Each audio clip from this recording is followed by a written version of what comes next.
కోస్తా తీరం వైపుగా కదులుతున్నటువంటి అల్పపీడన ద్రోణి యొక్క ప్రభావంతో తెలుగు రాష్ట్రాల్లో ముఖ్యంగా దక్షిణ కోస్తా తీరం వైపు ఉన్నటువంటి ప్రాంతాలకు వర్ష సూచన ఉన్నట్లు ఆంధ్రప్రదేశ్ విపత్తుల నిర్వహణ సంస్థ వెదర్ బులెటిన్స్ అనేటివి రిలీజ్ చేసింది. అలానే మనకు ఈ నెలాఖరులో అయితే అల్పపీడనం అనేది ఏర్పడేదానికి అవకాశం అయితే ఉన్నట్లు, అది కూడా బంగాళాఖాతంలో నైరుతి దిశగా వాయువ్య దిశగా మయన్మార్ పరిసర ప్రాంతాల్లో ఏర్పడేటువంటి అల్పపీడన ద్రోణి యొక్క ప్రభావంతో వర్షాలు ఉంటాయని వాతావరణ శాఖ నిపుణులు అంచనా వేస్తున్నారు. వారు అందించినటువంటి రిపోర్ట్ ప్రకారము ఏ ఏ ప్రాంతాల్లో వర్షాలు ఉంటాయనేది నేను మీకు వివరంగా ఈ వీడియోలో క్లియర్గా ఎక్స్ప్లెనేషన్ అనేది అందిస్తాను. సో వీడియోని పూర్తిగా చూడండి. అలానే ప్రస్తుతం మీ వాతావరణ పరిస్థితులు ఏ విధంగా ఉన్నాయనేది తప్పకుండా కామెంట్ సెక్షన్లో కామెంట్ అయితే చేయండి. వీడియోని లైక్ చేయండి ఫ్రెండ్స్. మీరు లైక్ చేయడం ద్వారా నాకు కొంచెం ఎంకరేజ్మెంట్ అండ్ మోటివేట్గా ఉంటుంది. సో నేను ఇక్కడ తీసుకొస్తున్నటువంటి వెదర్ మోడల్స్ అన్నీ కూడా మనకు వాతావరణ శాఖ అఫీషియల్ వెబ్సైట్ నుంచి అయితే తీసుకుంటున్నాను అనమాట. సో అందులో మాత్రము వర్షం పడుతుందని చెప్తున్నారు. కాకపోతే మనకు ఈ యొక్క ఎల్నినో ఎఫెక్ట్ అనేది ప్రస్తుతం కొనసాగుతున్నటువంటి ఈ నేపథ్యంలో వర్షాలు పడుతున్నాయి అని చెప్తున్నా కానీ కొన్ని చోట్లయితే వర్షాలు అనేటివి పడడం లేదనమాట. సో అయితే మనము రిపోర్ట్స్ అనేటివి వాళ్ళు అందించినటువంటి రిపోర్ట్స్ ఏ విధంగా ఉన్నాయో వాటిని మాత్రమే తెలియజేస్తున్నాం కాబట్టి అప్రమత్తంగా ఉండేదానికి ట్రై చేయండి. ఇక లేట్ చేయకుండా డైరెక్ట్గా టాపిక్లో కనుక వచ్చినట్లయితే మనకు ముఖ్యంగా రాగల 24 గంటల్లో కోస్తా తీరం వెంబడి వచ్చేసి ఒక అల్పపీడన ద్రోణి యొక్క కదలికలను అయితే భారత వాతావరణ శాఖ నిపుణులు గుర్తించారు.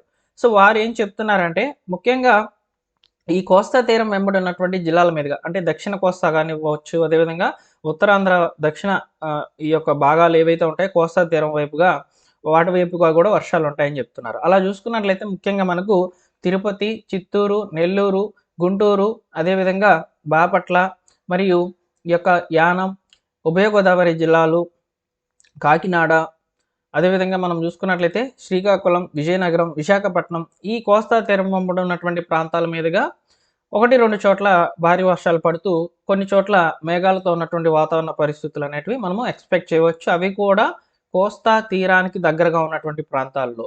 ఇక రాయలసీమ ప్రాంతాల్లో మనకు 24 గంటలు గడిచిన తర్వాత తేలికపాటి మోస్తారు వర్షాలు పడేదానికి ఛాన్స్ అయితే ఉంటుందని వాతావరణ శాఖ అయితే చెప్తుంది. రాయలసీమ ప్రాంతాల్లో కూడా కర్నూలు, కడప మరియు ఈ యొక్క కొత్తగా ఏర్పడినటువంటి మార్కాపురం జిల్లా ఈ యొక్క ప్రాంతాల్లో కూడా వర్షాలకి అవకాశం అనేది ఉందని తెలుస్తుందండి. ఆంధ్రప్రదేశ్ విపత్తుల నిర్వహణ సంస్థ అందించినటువంటి రిపోర్ట్స్ అనేటివి ఈ విధంగా ఉన్నాయి. ఈ జిల్లాల్లో వర్షాలు ఉంటాయని చెప్తున్నారనమాట. అయితే మనకు విభిన్నమైన వాతావరణ పరిస్థితులు అనేటివి చూస్తున్నాం. అంటే మనము ఒక రిపోర్ట్ అనేది వస్తుంది, మనం ఎక్స్పెక్ట్ చేసే టైంకి వర్షం అనేది పడడం లేదనమాట. మళ్ళీ మనం ఎక్స్పెక్ట్ చేయకుండా ఉంటాం కదా, ఆ టైంలో వర్షం అనేది పడుతుందండి. ఈ విధంగా డిఫరెంట్ రియాక్ట్ అవుతుందన్నమాట వెదర్ అనేది. అలానే మనకు ముఖ్యంగా తెలంగాణ వైపుగా కూడా ఉత్తరాంధ్ర మరియు తూర్పు తెలంగాణ మీదుగా ఉన్నటువంటి ప్రాంతాల్లో వర్షాలకు అధికంగా ఛాన్స్ అయితే ఉంటుందని వాతావరణ శాఖ నిపుణులు అంచనా వేస్తున్నారు. వారు అందించినటువంటి రిపోర్ట్ ప్రకారము ఉత్తరాంధ్ర వైపుగా ఉన్నటువంటి జిల్లాలకు వర్షాలు ఉంటాయి. అలానే ఉత్తర తెలంగాణ వైపుగా ఉన్నటువంటి ప్రాంతాల్లో వర్షాలు ఉంటాయని చెప్పి వాతావరణ శాఖ నుంచి అయితే వారు అందించినటువంటి సమాచారం ఇలా ఉంది. అలా చూసుకున్నట్లయితే తూర్పు తెలంగాణ మీదుగా ఉన్నటువంటి ప్రాంతాలు ముఖ్యంగా ఆదిలాబాద్, కొమరంభీం, ఆసిఫాబాద్, నిర్మల్, నిజామాబాద్, జగిత్యాల, మంచిర్యాల, పెద్దపల్లి, జయశంకర్, భూపాలపల్లి, కరీంనగర్, ములుగు, భద్రాద్రి కొత్తగూడెం, ఖమ్మం, వరంగల్, హనుమకొండ, కామారెడ్డి, మహబూబ్ నగర్ ఈ యొక్క ప్రాంతాల్లో వర్షాలు కురిసేదానికి అవకాశం అయితే ఉన్నట్లు తెలుస్తుందండి. కాబట్టి ఇక్కడ మనకు ముఖ్యంగా వర్షాలు ఉన్నాయి, కాకపోతే చాలా తక్కువ వర్షాలు, లోటుపాటు వర్షపాతం అనేది మనం ఇక్కడ చూస్తున్నాం ప్రజెంట్ ఈ జూలై నెలలో కూడా. అలానే మనకు ఆగస్టు నెల మొదటి వారంలో అల్పపీడనం అనేది ఏర్పడబోతుంది. అది కూడా చాలా దూరంగా, అంటే మన యొక్క కోస్తా తీరానికి చాలా దూరంగా ఈ యొక్క మయన్మార్ పరిసర ప్రాంతాల్లో ఈ దివుల దగ్గర అయితే ముఖ్యంగా అల్పపీడన ద్రోణి యొక్క కదలికలు అయితే మనం కూడా గుర్తిస్తున్నాం అనమాట. ఐఎండీలో అయితే క్లియర్గా అయితే చూపిస్తుంది. అవి కనుక ఎఫెక్ట్ అనేది ఎక్కువగా చూపించినట్లయితే వర్షాలు ఎక్కువగా పడేదానికి ఛాన్స్ అయితే ఉంటుంది. అది కూడా రాయలసీమ ప్రాంతాలకు, ఉత్తరాంధ్ర వైపుగా ఉన్నటువంటి ప్రాంతాలకు, దక్షిణ కోస్తా ప్రాంతాలకు వర్ష సూచన అనేది ఉన్నట్లు తెలుస్తుంది అనమాట. ఇంకొన్ని రోజుల ముందుకు వెళ్ళినట్లయితే మనకు ఇంకా కరెక్ట్ ఇన్ఫర్మేషన్ అనేది వస్తుందండి.